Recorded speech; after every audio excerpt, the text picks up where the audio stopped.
لن يستنكف المسيح أن يكون عبدا لله ولا الملائكة المقربون. Allah ya ce ai annabi Isa ma baya kyama a ce da shi Isa dan na Maryamu bawan Allah ne, baya kyama a ce da shi, wato baya ki, abun so ne a ce da shi bawan Allah ne. Haka annabi Muhammad sallallahu alaihi wasallam shi ma yana so a ce da shi bawan Allah. Alhamdulillahi alladhi anzala ala abdihi alkitaba wa lam yaj'al lahu iwaja. Godiya ta tabbata ga Allah da muka saukar da wannan littafi mai surori 114, basmala 113, sura makiya guda 90, sura madani guda 24. Godiya ta tabbata ga Allah da muka saukar ma bawanmu shine annabi Muhammad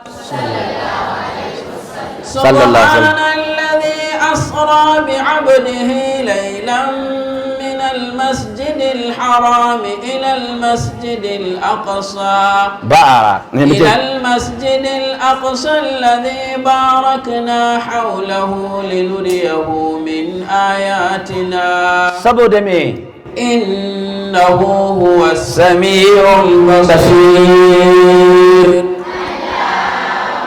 subhanallazi asra bi abdihi laylan.